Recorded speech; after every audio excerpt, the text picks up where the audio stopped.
Bonsoir à tous et à toutes. Bonsoir Guillaume. Guillaume est venu nous présenter une application thérapeutique de la réalité virtuelle pour gérer la spondyloarthrite et surtout les douleurs. J'espère que cette conférence vous apportera toute satisfaction. Si vous avez des questions à poser, vous les posez sur le chat à droite de votre écran et nous les poserons en fin de conférence. Guillaume, c'est à vous. Bonjour à toutes et à tous. Déjà, je remercie l'association France Spondyloarthrite de m'avoir invité. C'est un plaisir de discuter avec vous et de travailler avec vous. Déjà, d'un point de vue technique, est-ce que tout le monde m'entend et est-ce que vous voyez les slides, la présentation qui s'affiche à l'écran ou pas? Oui, pas de souci. Ok. Tout le monde? Très bien. Alors, je ne sais pas exactement comment ça se passe, mais je laisse, j'imagine, Delphine s'occuper de toutes les questions. Vous pouvez me poser des questions tout au long du talk. N'hésitez pas à m'interrompre pour que ce soit dynamique. J'ai pas du tout envie que ce soit trop formel et trop académique. Ok. Donc, on va parler d'applications thérapeutiques de la réalité virtuelle. On va parler un peu de la spondyloarthrite, mais tout ce que je vais dire n'est pas spécifique à cette pathologie. Mais par contre, on va parler de douleurs chroniques en général. Okay, et puis, si on a le temps, je ne sais pas combien de temps vous m'accordez, on pourra parler d'autres applications thérapeutiques de la réalité virtuelle, comme par exemple dans le domaine de la psychiatrie. Voilà, si c'est des choses qui vous intéressent, je peux vous en parler. Si vous voulez qu'on reste autour de la douleur, on peut faire juste là-dessus. Vous me dites. Alors d'abord, je présente un peu qui nous sommes et l'équipe. Donc, je représente une startup qui s'appelle Painkiller et qui fait donc de la recherche-développement dans le domaine de la douleur chronique. Et on développe à la fois ce qu'on appelle des medical devices, c'est-à-dire des outils pour des outils médicaux, hein. Et puis, ces derniers temps, on travaille beaucoup sur l'utilisation de la réalité virtuelle, qui est donc le cœur de ce que je veux vous raconter aujourd'hui. Donc moi, je suis Guillaume Palacios et je suis le cofondateur avec Irshad, qui, lui, s'occupe plutôt de la partie technique. Et puis, donc, notre comité scientifique, donc Florian Bailly, qui est rhumatologue à la Pitié-Salpêtrière, Damien Duperron, qui est hypnothérapeute et gériatre à la Pitié-Salpêtrière, mais bon, qui est en partance pour Nice, mais bon. Et puis le professeur Eric Serra, qui est professeur de médecine de la douleur à Amiens. Donc, comme je vous le disais, nous, notre mission, c'est de développer des nouvelles technologies pour lutter contre la douleur chronique. Alors, la douleur chronique, c'est un problème auquel vous êtes malheureusement toutes et tous confrontés si vous faites partie de l'AFS, qui est donc un problème qui touche des millions de personnes. Alors, douleur chronique, ça touche des gens très divers, en fait, hein. Donc, à la fois donc, les maladies inflammatoires, auto-immunes, hein, comme la spondylarthrite, la polyarthrite rhumatoïde, ce genre de choses. La fibromyalgie, dont on ne sait pas exactement ce que c'est sans doute une maladie auto-immune, même si il y a encore un léger doute. Et puis, il y a les lombalgies chroniques, il y a tout ce qui est les douleurs post-chirurgicales, etc. Donc, les douleurs neuropathiques, bien sûr. C'est tout un pan de pathologies sous-jacentes qui ont pour conséquence la douleur qui va s'exprimer de manière différente, à la fois pour chaque pathologie, mais à la fois pour chaque individu. Chaque personne n'a pas la même approche de la douleur au niveau de sa sensitivité, etc., etc. Alors, avant de parler de douleur et de problèmes médicaux, parce que sur la spondie, en fait, enfin sur les spondies, parce qu'il y en a plusieurs, vous en connaissez sans doute plus que moi, hein, donc je ne vais pas vous faire un cours là-dessus, ça ne sert à rien. Je vais plutôt vous parler de donc, réalité virtuelle et de son application pour la gestion de la douleur. Alors, je ne sais pas déjà qui est familier avec ces techniques. Alors, vous pouvez lever la main dans le chat, je ne sais pas qui. Est-ce que ça vaut le coup que je fasse un petit historique de ce que c'est la réalité virtuelle ou pas? Je pense qu'il vaut mieux faire un petit rappel. D'accord. Donc, la réalité virtuelle, qu'est-ce que c'est? C'est une technologie qui permet, comme son nom l'indique, de simuler la réalité grâce à des programmes en 3 dimensions. Donc, ce sont des univers qui sont digitalisés, qui sont faits comme des programmes informatiques, un peu comme des jeux vidéo, si vous voulez. Et grâce à des casques adaptés, on va pouvoir simuler des environnements. Alors, c'est très utile, par exemple, pour simuler des environnements pour l'industrie. L'industrie automobile utilise beaucoup cette technique. Par exemple, pour pouvoir voir en 3D et se mettre à la place du conducteur d'un nouveau véhicule sur lequel on travaille, par exemple. Par exemple, je sais pas, les ingénieurs de Renault vont utiliser ça pour designer leur nouvelle voiture, ou aussi dans l'aéronautique, etc., etc. Ce qui est intéressant, c'est que ce sont des environnements qui sont donc programmables, qui sont totalement contrôlés, on peut les changer, et vous allez vite voir quand je vais en parler, que ça va être très utile pour développer des nouvelles formes de thérapie et de psychothérapie. Alors, une brève histoire de la VR. Alors, VR, c'est Virtual Reality, qui veut dire réalité virtuelle. J'utiliserai ce mot indépendamment. Alors, ça date déjà d'un certain temps, quoi. Dès 1957, il y a le premier modèle de ce qu'on appelle the Sensory Machine, qui est donc, ça s'appelle le Sensorama, qui est donc une machine qui permet de voir en 3D et qui incorpore aussi une notion de mouvement, des sons stéréo, donc des deux côtés, et qui avait aussi en fait une aromathérapie. Donc vous pouviez aussi sentir des choses à l'intérieur de cette machine. C'était très avant-gardiste pour son époque. Et voilà. En 1968, c'est Ivan Sutherland, je ne sais pas si vous voyez la vidéo, qui développe le premier casque de réalité augmentée, qui est donc cette énorme machine absolument atroce, qui s'appelait l'épée de Damoclès.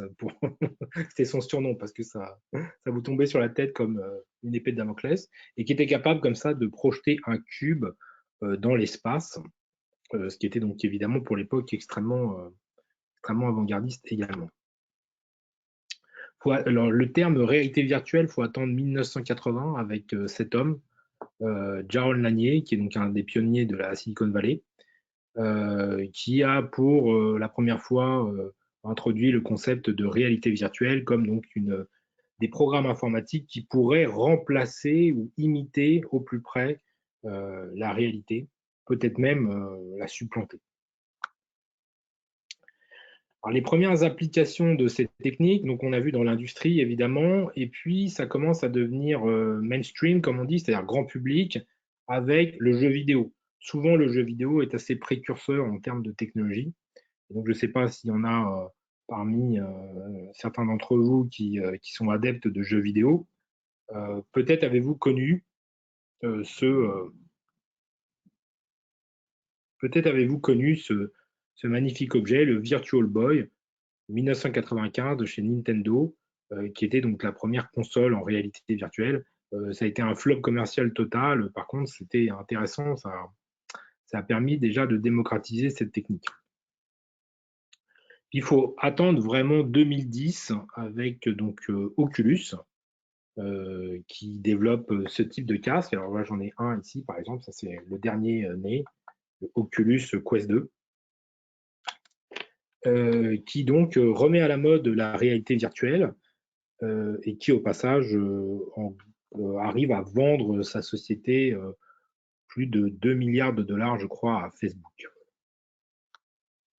Le but de Oculus est de développer un casque de réalité virtuelle grand public qui pourra être dans les foyers de tout le monde, au même titre qu'aujourd'hui, la plupart d'entre vous avaient sans doute un iPhone ou un Samsung ou un smartphone, j'en sais rien.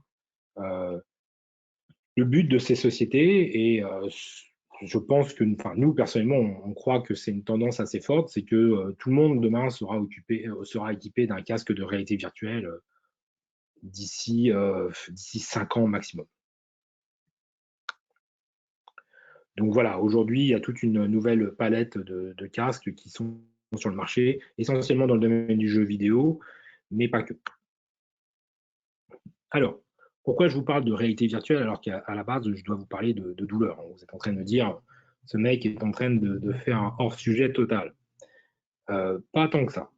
Donc, on va voir en fait quelle est la relation entre la réalité virtuelle et des neurosciences assez basiques. Et je vais essayer de vous expliquer pourquoi la réalité virtuelle a un si fort impact sur notre psyché et sur notre cerveau. Alors, il y a plusieurs expériences qui ont été faites de l'utilisation de la réalité virtuelle en psychologie et en psychiatrie. La première, c'est une équipe qui est à Barcelone, il me semble, qui avait développé ce qu'on appelle the out of body experience. En français, c'est fait donc une expérience de sortie du corps.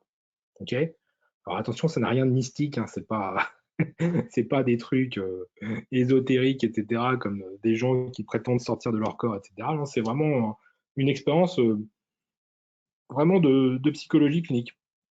Donc, comment ça marche? Vous mettez, donc vous voyez ici, donc là, vous avez le participant, ok, qui est là, équipé d'un casque de réalité virtuelle, et vous voyez derrière lui, il y a cette petite caméra, ok, qui va filmer en fait son dos. Et devant lui, il va y avoir une projection virtuelle de son propre corps. C'est là le virtual own body, c'est ce que vous voyez sur la figure. Et en fait, ce qui est intéressant, c'est quand on va toucher comment dirais-je, la personne, elle va avoir tendance à reculer comme si en fait on touchait son avatar, et inversement, si on touche l'avatar virtuel, donc il ne devrait y avoir aucune sensation physique puisque je touche un avatar virtuel qui n'est pas du tout à l'endroit où est placée la personne physique, le participant. Si je touche l'avatar virtuel, la personne va se contracter, avoir l'impression qu'on lui pointe un pic dans le dos. Donc, c'est pour vous montrer à quel point, en fait, la perception qu'on a des sens, ok, elle est vraiment, il y a la médiation de la vision et de la perception qu'on a, ok. Donc, c'est une expérience extrêmement classique. Il y a aussi l'expérience que vous avez peut-être déjà vue sur YouTube où on met à quelqu'un un gant protecteur, ok, et on lui enfonce un couteau sur la main d'un mannequin. Ok, le simple fait de voir la main du mannequin qui a été touchée par le couteau, on peut avoir une sorte de décharge électrique, une sensation douloureuse, quand bien même le couteau a touché le mannequin et en aucun cas notre propre main. Ça, c'est une vidéo qui vous montre à peu près à quoi ça ressemble. Je ne vais pas vous la jouer, mais pour celles et ceux qui sont intéressés, je pourrais vous envoyer les liens, parce que je ne veux pas être trop long non plus. Donc, on peut utiliser ce type de technique, par exemple, pour une première application thérapeutique. Là, je vous montre une expérience qu'on avait faite avec dans un service avec des patients enfants en pédiatrie. Okay, et c'est des enfants qui doivent faire beaucoup de prises de sang, certains des ponctions lombaires, donc des choses qui sont très désagréables. Et c'est des enfants, la plupart du temps, qui, évidemment, n'aiment pas faire des piqûres et des prises de sang et compagnie. Donc, ce qu'on peut faire, c'est qu'on peut les piéger, en faire d'une certaine manière, en les mettant dans un environnement en réalité virtuelle et en leur faisant croire que quand l'aiguille arrive pour prendre la prise de sang, bah, c'est pas vraiment une aiguille, mais c'est plus en fait une cible qu'on va activer dans une sorte de petit jeu vidéo. Alors, je vous montre la vidéo, elle sera peut-être plus éloquente. Peut-être pas la jouer en entier, mais Bonjour, Frédéric Lambert, biologiste médical. Nous avons une mission. Ok, donc là, je vous montre la démo. Donc, vous voyez ici l'infirmier qui va prendre la prise de sang. Ok, je vais peut-être couper le son parce que je vais commenter en même temps. Donc là, on installe un casque de réalité virtuelle qui est couplé à un téléphone mobile. Okay, donc ça, c'est des générations de casques un peu anciens. Là, c'est l'infirmier qui explique un peu la procédure. Je vais avancer.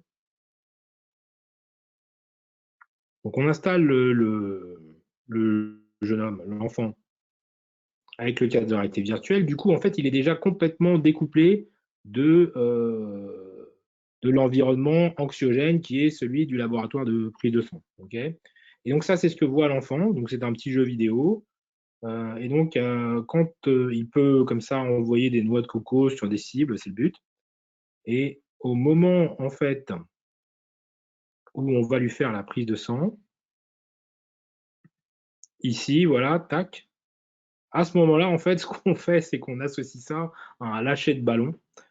Et donc, ça détourne totalement l'attention du patient, du jeune patient, qui ne se rend même pas compte, en fait, qu'on vient de lui faire une prise de sang. Donc ça, en fait, si vous voulez, c'est le scénario de base qu'on va utiliser pour détourner l'attention d'un patient de la douleur ou d'un signal douloureux pendant un acte médical.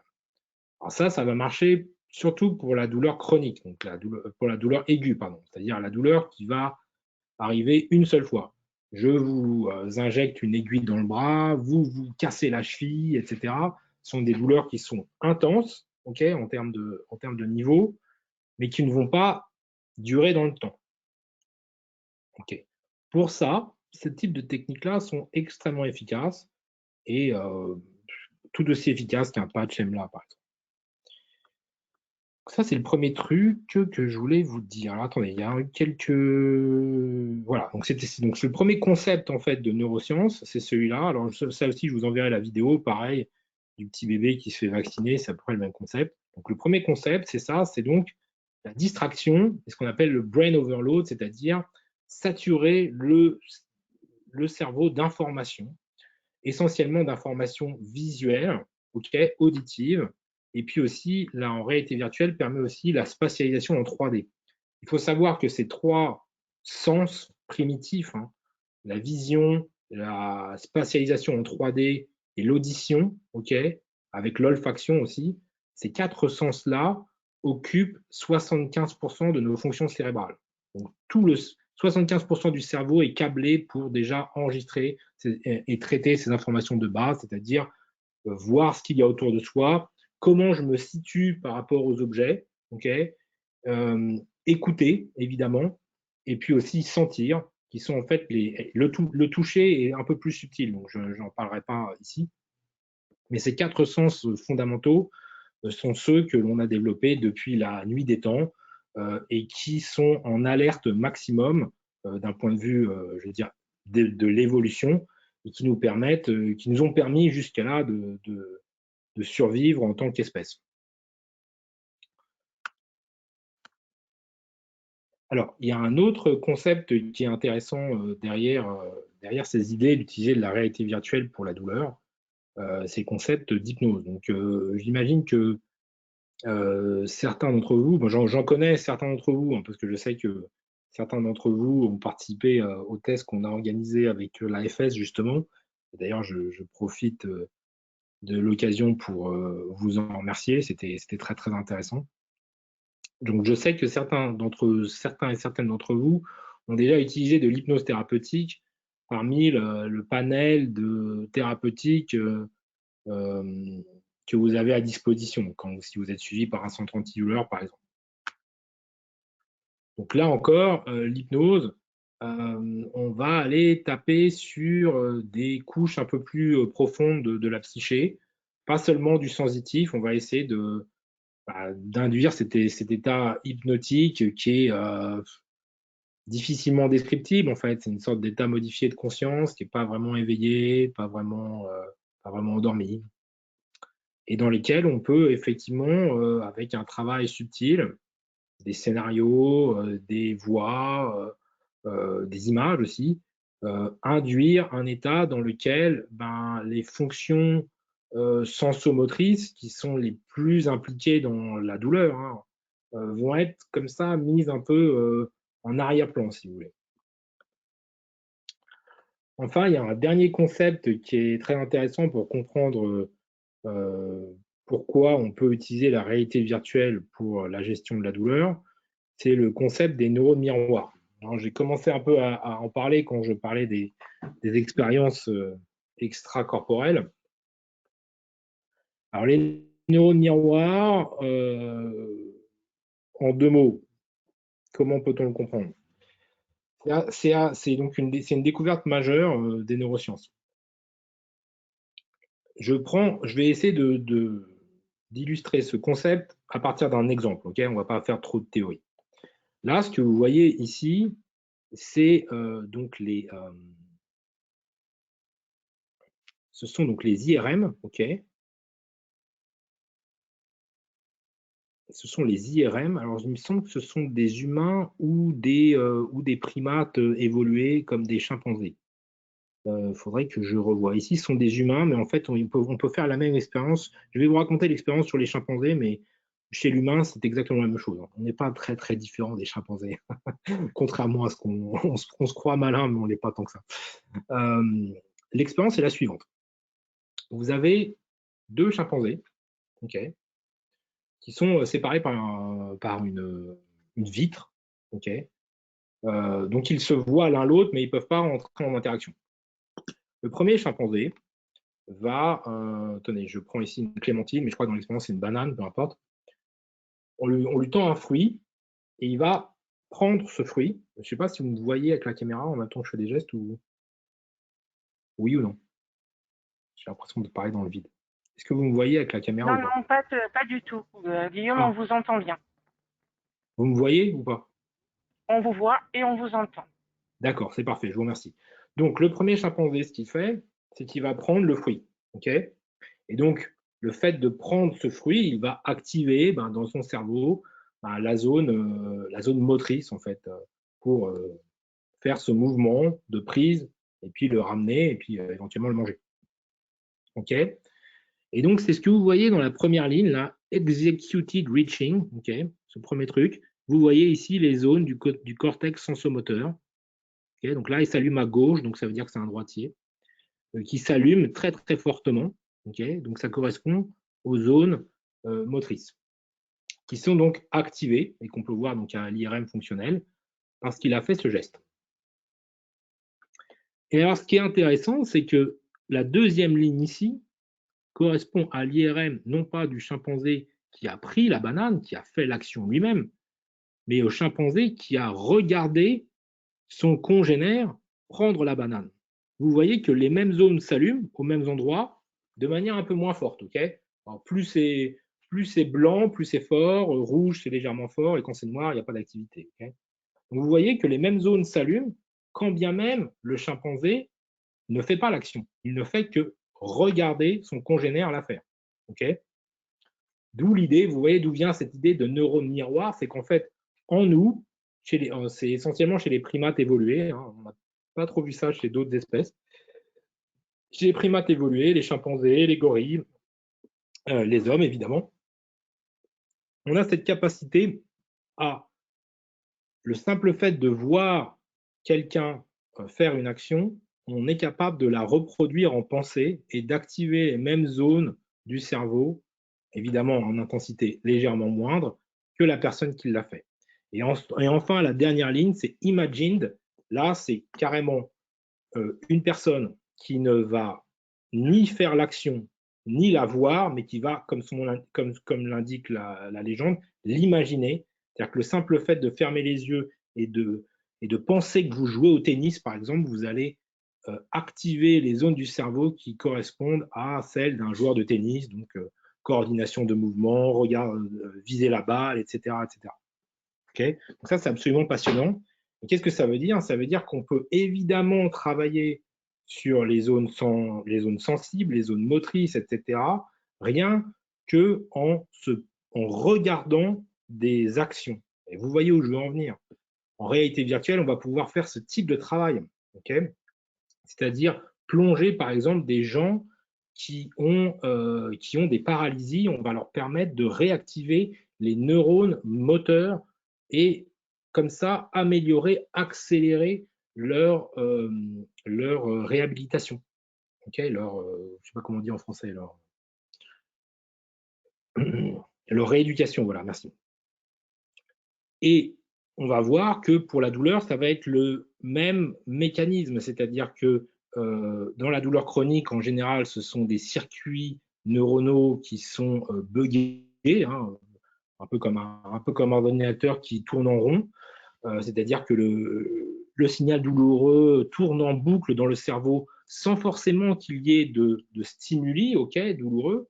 Le signal tourne comme ça en boucle, soit du fait de l'inflammation, soit du fait comment dirais-je, de la répétition de la douleur. Le cerveau va être en alerte constante et il est possible comme ça de le mettre un petit peu en retrait.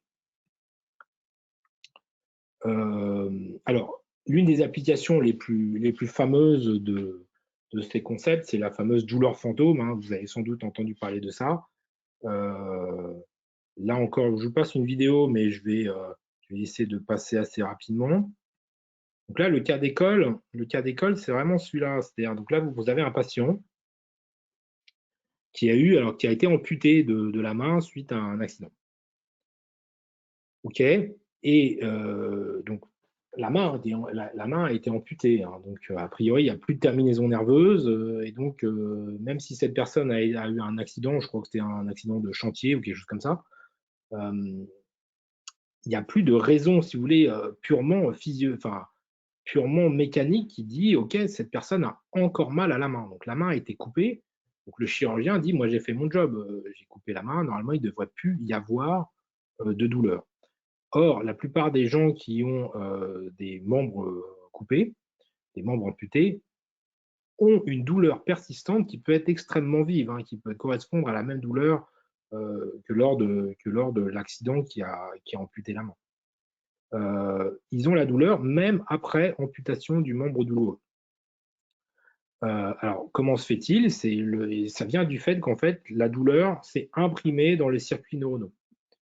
Et là, ce que vous voyez, c'est en fait une thérapie extraordinaire, ce qu'on appelle la thérapie miroir, qui permet en fait de soulager le membre amputé en faisant croire, au cerveau qu'il voit son membre bouger en utilisant tout simplement un miroir. Donc vous avez le membre sain ici qui bouge et vous voyez à travers un miroir, et là le membre amputé, on donne l'impression qu'il bouge, et ce simple fait très très simple donne un feedback au cerveau qui lui dit, en fait, pas de panique, ta main je la vois, donc il n'y a pas de raison de lui appliquer de la douleur. Et comme tout ce type de thérapie, ce qu'il faut après, c'est travailler sur ce qu'on appelle la plasticité neuronale, c'est-à-dire le fait de retravailler des nouvelles connexions dans le cerveau quand celles originales sont perturbées. En répétant comme ça ce type d'exercice, il suffit d'en faire quelques minutes par jour, on va pouvoir traiter des douleurs, comme les douleurs fantômes. Donc ça, c'est le travail de Ramachandran à Stanford, qui a été primé. Il y aura peut-être un prix Nobel là-dessus d'ailleurs. Ils ont réussi comme ça à guérir des douleurs persistantes que les médicaments contre les douleurs neuropathiques, etc., n'arrivaient pas à traiter. Donc, ce sont des thérapies totalement sans médicaments qui ont un impact extrêmement puissant sur le cerveau.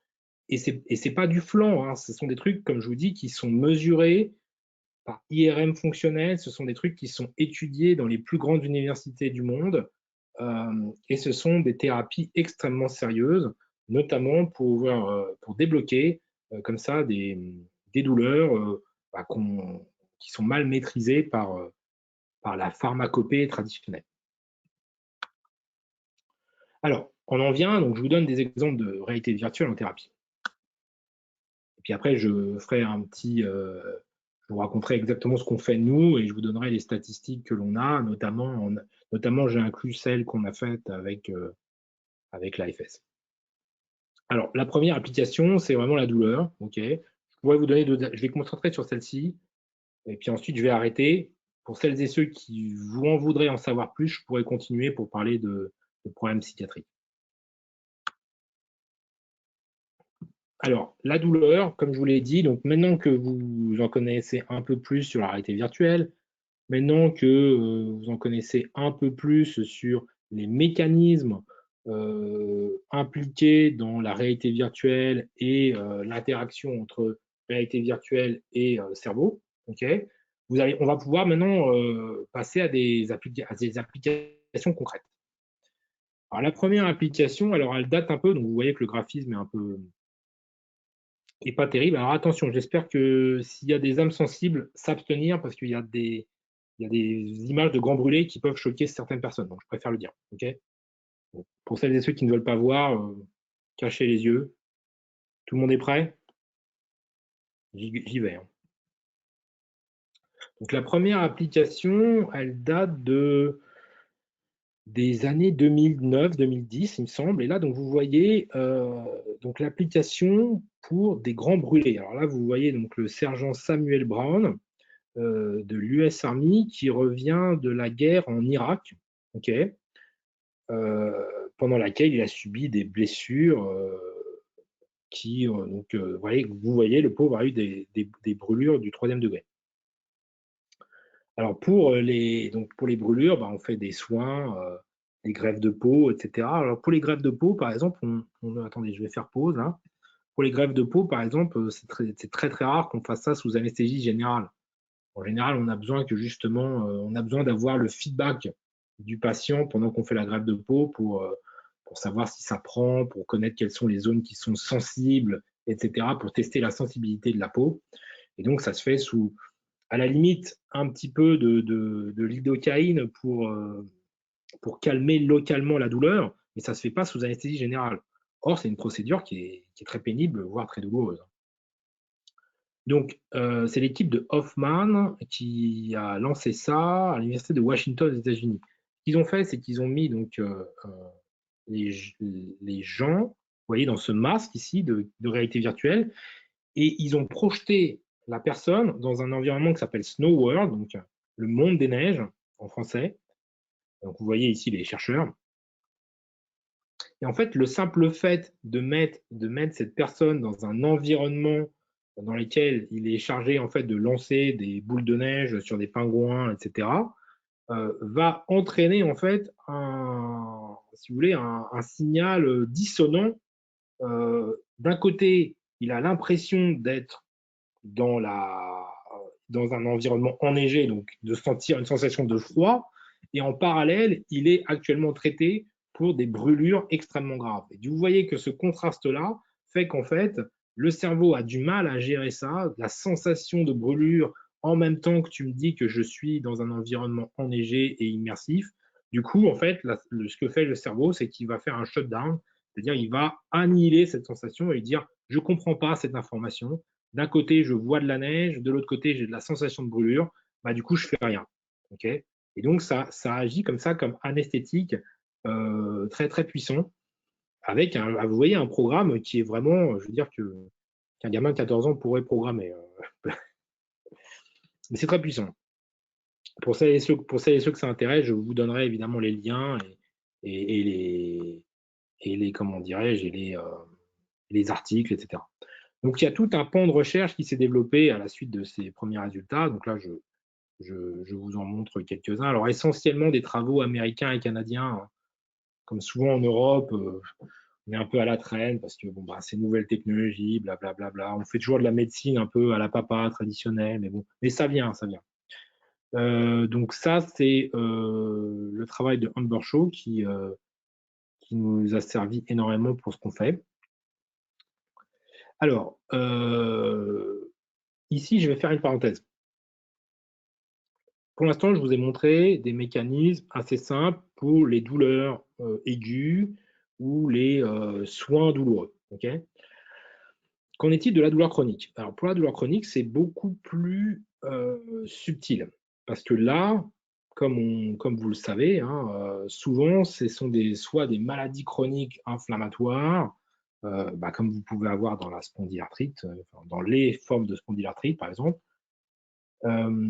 ou alors des dérèglements du système nerveux qui font que le signal douloureux n'est pas bien géré et qu'il est toujours en toile de fond, j'ai envie de dire. Alors pour ça, on utilise, du coup, combine la réalité virtuelle à d'autres techniques qui ont fait leurs preuves, comme par exemple la méditation pleine conscience, l'hypnose ou le neurofeedback. Donc, toutes ces techniques-là sont encore à l'étude, mais elles sont de plus en plus crédibles, elles commencent à cristalliser autour d'expériences qui sont réplicables en laboratoire. Et on peut comme ça designer des expériences de réalité virtuelle pour la gestion de la douleur chronique. Notamment, donc du coup, ici, ce papier qui nous a beaucoup inspiré, qui est ce qu'on appelle le concept de meditative walk.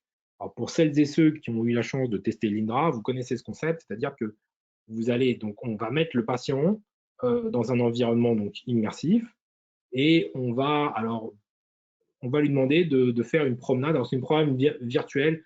Vous pouvez marcher ou pas, mais vous êtes assis, vous avez l'impression de faire une déambulation dans un environnement qui en général a un environnement assez calme. Alors nous, on fait des trucs assez abstraits, mais vous pouvez être dans une forêt, vous pouvez avoir on a un environnement qui marche très bien sur les fonds aquatiques, etc. Donc avec peu de stimuli, mais suffisamment bien fait pour que ce soit immersif et que vous ayez vraiment l'impression d'être déconnecté, et dans lesquels on va coupler ça à des pratiques de type cohérence cardiaque, méditation, contemplation, pour vraiment occuper l'esprit, mais et avoir un travail plutôt sur le long terme et plutôt sur des couches assez profondes de la psyché. Okay, donc on ne va pas mettre le paquet visuel comme je vous ai montré, où on envoie les ballons, le truc et tout, comme pour le gamin qui a sa piqûre. Ça va marcher de manière très efficace, mais ça va marcher une fois. Si on veut traiter la douleur chronique, il faut être un peu plus subtil que ça. Il faut pouvoir faire des expériences que les utilisateurs vont pouvoir travailler dans la durée, idéalement une fois par jour et pendant des mois.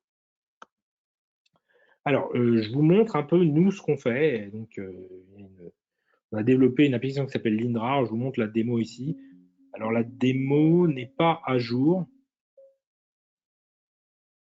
L'interface n'est pas à jour, elle a depuis changé. Mais bon. Donc, c'est une application mobile, okay, qui donc déclenche un programme en réalité virtuelle que vous pouvez mettre comme ceci dans un casque. J'en ai un ici adapté. Voilà. Vous mettez le casque sur la tête, comme ici Camille, qui est donc notre... Et donc, voilà le genre d'environnement que vous allez pouvoir voir. Donc, les choses aquatiques. Là, vous avez l'environnement de la forêt.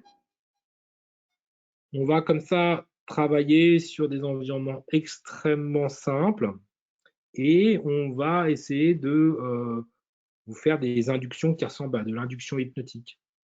Ce qui est très intéressant, c'est que quand on est douloureux chronique, on doit traiter sa douleur tous les jours, au quotidien, et donc on n'a pas envie forcément de faire ces séances-là à l'hôpital.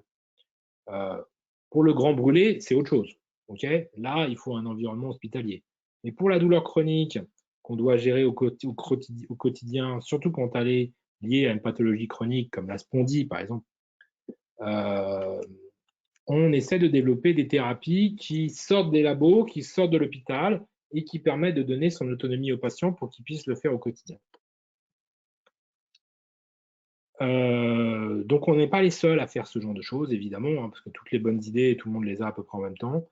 Donc là, je vous donne ici des références de travaux qui sont faits à peu près sur les mêmes lignes que les nôtres, hein, pour la gestion de la douleur chronique. Pour celles et ceux que ça intéresse, je vous enverrai les liens. Ici, donc, c'est l'équipe de Def Darnall, qui est un peu la pionnière du domaine. Et donc, c'est l'équipe de Stanford en Californie, qui est un peu une des toutes meilleures écoles de médecine au monde. Voilà. D'autres références, je ne vais pas rentrer dedans. Voilà. OK. Donc, là, je suis à vous tout de suite.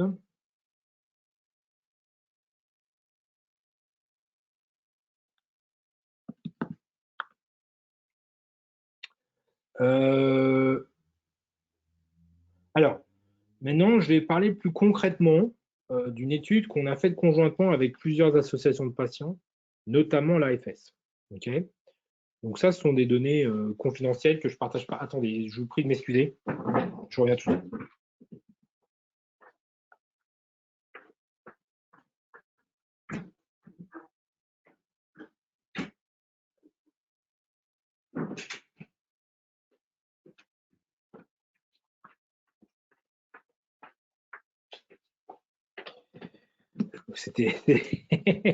C'était ma chatte qui était coincée, je vous prie de m'excuser.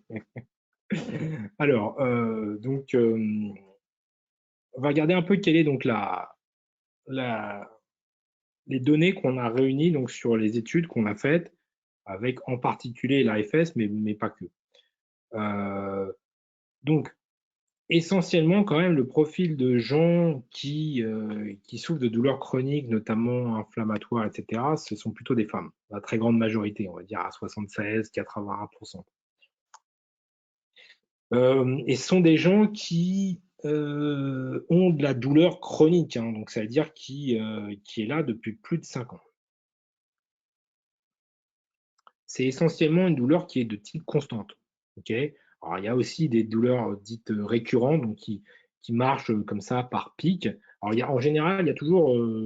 Alors, c'est vrai, alors vous me direz, vous êtes plus spécialiste de des spondylarthrites que moi, mais en général, il y a toujours un fond douloureux et puis ensuite des évolutions par crise qu'on voit dans beaucoup de pathologies de type auto-immune, inflammatoire, etc. Donc, comme je le disais, alors là, ça c'est une slide en français. Donc, on voyait un peu les types de pathologies sur lesquelles on peut appliquer des techniques comme l'INDRA, donc l'application qu'on développe. Donc, algodystrophie, arthrite, douleur neuropathique, fibromyalgie, qui est donc sans doute le truc le plus représenté chez nous. Spondylarthrite, je vous vois, vous êtes là. Donc, il y a eu déjà presque 100 à 150 personnes qui ont déjà testé dans le domaine de la spondylarthrite. Alors spondylarthrite S, hein, parce qu'il y a plusieurs. C'est essentiellement la ankylosante que l'on a eu comme dans nos études, lupus, et puis après, bon, il y a des problèmes qu'on peut traiter un peu avec les mêmes techniques, mais qui sont plus de l'ordre du psychiatrique, comme l'anxiété ou la dépression chronique. Okay. Alors, les résultats de cette étude, c'est quoi? C'est que le côté immersif marche à plus de 88%. Le côté relaxant de ce type d'expérience marche à 83,5%. Et comme je vous dis, on a enregistré près de 1000 sessions de l'INDRA avec des centaines d'utilisateurs qu'on arrive à suivre comme ça. Alors, grâce à vous, avec l'AFS notamment, on avait fait une étude très intéressante dans laquelle on suivait, alors je ne sais plus, Delphine, vous me direz, il y avait entre une dizaine et une vingtaine de patients qu'on Ouais, il y en suivait avait comme 10. ça chez eux pendant 15 jours à 3 semaines et on leur demandait des formulaires pour savoir comment ça se passait avec l'application, quel était leur niveau de douleur avant et après, etc.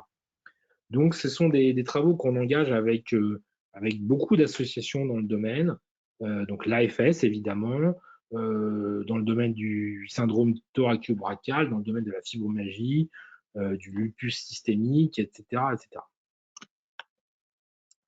Alors, l'efficacité pour la douleur, il est assez significatif, c'est efficace à 70%. Donc, il y a des gens qui ressentent une disparition totale de la douleur, à peu près la moitié. Partielle, vous comptez 12%. Il y a des gens sur lesquels ça ne marche pas, ils ne voient aucune différence, c'est 30%. Donc l'efficacité, donc je prends ceux sur qui ça marche totalement, plus sur ceux sur qui ça marche partiellement, et j'additionne et j'arrive à peu près à 70%, 69,6 si vous voulez être très précis. Donc, ce sont des chiffres assez intéressants. Par exemple, si vous comparez aux médicaments pour les douleurs inflammatoires ou douleurs neuropathiques qui ont généralement des efficacités de l'ordre de 55 à 60%. Et puis, on peut avoir un niveau de douleur, une réduction de la douleur qui peut aller jusqu'à 30% en moyenne. J'ai même vu des cas de réduction de douleur allant jusqu'à 42% pour certains cas, notamment dans le lupus, où on peut avoir comme ça des crises très aiguës de douleur et qu'on peut calmer rien qu'avec des expériences de réalité virtuelle. Alors, la réalité virtuelle, comme je le disais, est efficace pour différents types de douleurs. Pour les douleurs de type inflammatoire et rhumatismal, donc c'est ce fait que le type de douleur que vous allez rencontrer pour la spondylarthrite ankylosante, par exemple, les types de douleurs, brûlures, démangeaisons que vous allez avoir dans le psoriasis, etc., pour les rhumatismes de type psoriasis, donc qui est une autre forme de spondylite, et ça marche aussi assez efficacement sur les douleurs neuropathiques. Donc vous allez rencontrer dans d'autres formes de spondylarthrite un peu bizarroïdes qui vont avoir aussi donc ces problèmes de douleurs neuropathiques, des terminaisons nerveuses, etc., qui sont des douleurs bizarres en forme de décharge électrique et pour lesquelles les médicaments traditionnels sont globalement, disons-le, même si Pfizer, on le coupera peut-être au montage, mais même si Pfizer a un médicament sur le sujet, disons-le, ça ne marche pas terrible. Voilà, je crois que j'ai parlé déjà depuis 45 minutes, donc je ne vais pas vous assommer avec des données. Pour celles et ceux qui veulent que je parle de phobie et de troubles psychiatriques, je peux parler, il n'y a pas de problème. Mais je pense que je vais m'arrêter là et prendre vos questions. Je vous remercie infiniment. Merci beaucoup Guillaume pour cet exposé. Donc il y a une question, est-ce que c'est fait sur prescription médicale? Alors, pas encore. Pas encore. Actuellement, il n'y a pas besoin de prescription médicale parce que nous ne sommes pas considérés comme un dispositif médical, mais comme une simple application de bien-être. Évidemment, quand vous entendez mon discours, vous imaginez que ce sont des choses que l'on aimerait faire valider et que l'on aimerait à terme considérer comme des thérapies extrêmement crédibles que l'on pourra prescrire. Le chemin sera long, il faudra 5 à 10 ans pour faire cela. Et nous, dans ce chemin-là, on veut justement s'appuyer sur le milieu associatif, sur les patients. Nous sommes une entreprise extrêmement proche des patients et des associations et beaucoup plus que même si on travaille avec des médecins, on a une perspective vraiment très, très patient. Donc pour l'instant, non, pas besoin de prescription médicale pour ça. Vous pouvez l'utiliser dès demain si vous voulez. Donc ce qui veut dire qu'il n'y a pas de prise en charge par la sécurité sociale. Alors c'est ça, effectivement, ça c'est l'envers de la pièce, c'est-à-dire que alors nous, on essaie de développer des solutions à prix extrêmement abordable, hein. Notre abonnement, il est à 9,90 € par mois. Mais pour l'instant, pour l'instant, pas encore de remboursement. On aimerait travailler avec certaines mutuelles, par exemple, pour prendre ceci en charge. Ça viendra encore une fois dans le futur. Alors, une autre question. Comment je fais si je veux essayer l'application? Eh bien, vous m'envoyez un email. Est-ce que je peux écrire là, mon email ou... On le donnera. Vous le donnerez, sinon vous allez sur le site lindra.co, lindra.co, et là il y a un formulaire où vous pouvez même télécharger l'application. Alors l'application n'est pour l'instant disponible que sur Android. Elle devrait sortir sur iPhone bientôt. Donc il faut un téléphone Android récent. Et puis si vous voulez un test gratuit, vous me contactez à guillaume@penkiller.io ou vous passez par l'association AFS. Vous nous connaissez, donc aucun problème pour continuer à travailler avec vous. Alors, une autre question. Si je prends l'application, si je paye l'application, comment je fais pour avoir le casque virtuel? Alors, le casque virtuel, nous, on a une politique, en particulier si vous passez par l'AFS, donc avec qui on a de très bons rapports et qu'on a déjà travaillé sur ce modèle, donc on sait que ça marche. Je peux vous proposer de vous prêter un casque.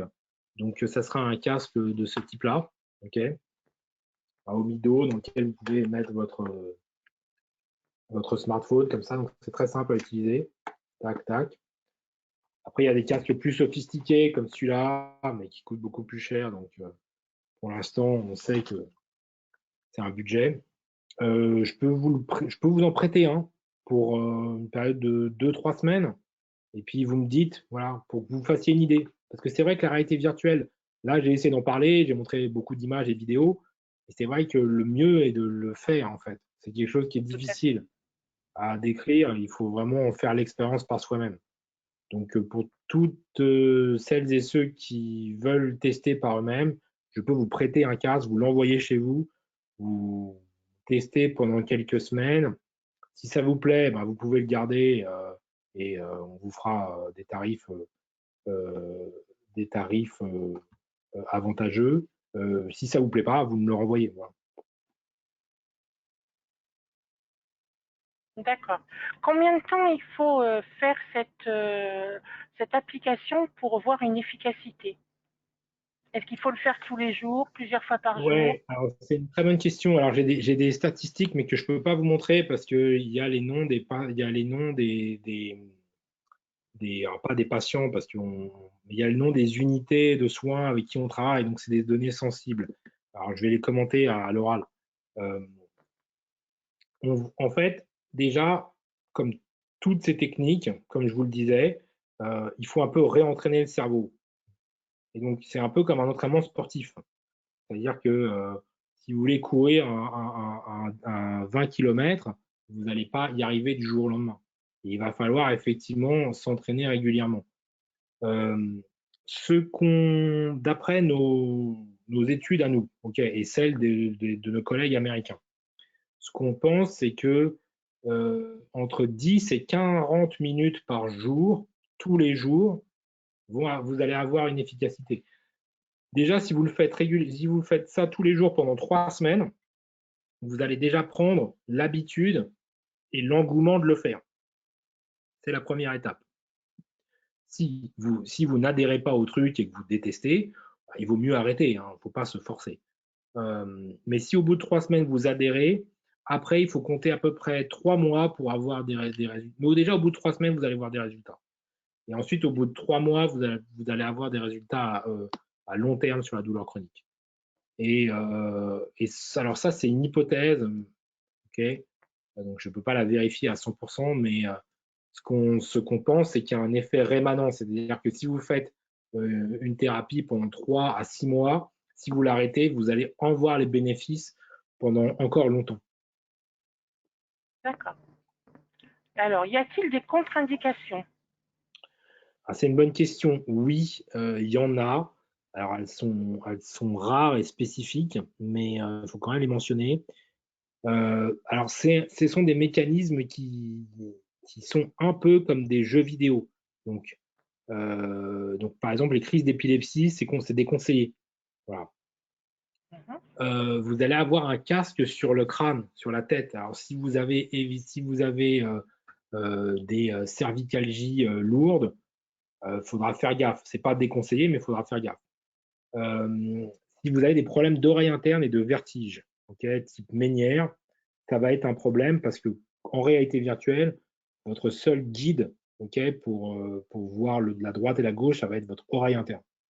Donc si elle est endommagée, ça va être très compliqué. Euh, je crois que ce sont les seules contre-indications. D'accord. Ben non, je n'ai plus de questions.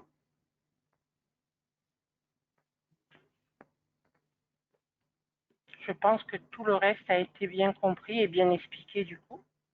Ok, bah, je vous remercie. Donc, ben, je pense qu'on va pouvoir vous remercier. remercier de cet exposé. J'espère Merci que pour l'invitation. beaucoup pourront essayer cette application et pourront se l'approprier au maximum pour soulager les douleurs. Je vous remercie beaucoup. Écoutez, pour toutes celles et ceux qui veulent tester, vous demandez à Delphine qui a mes coordonnées, et puis on peut vous faire tester sans aucun problème, voilà. Gratuitement évidemment. Merci beaucoup Guillaume pour avoir pris du temps pour cet exposé. C'est un Merci à plaisir, c'était un plaisir. Merci à vous et je vous souhaite à toutes et tous de passer une bonne soirée. Et Merci, bonne soirée à tout le monde. à bientôt. À bientôt. Bon courage. Au revoir. Au revoir.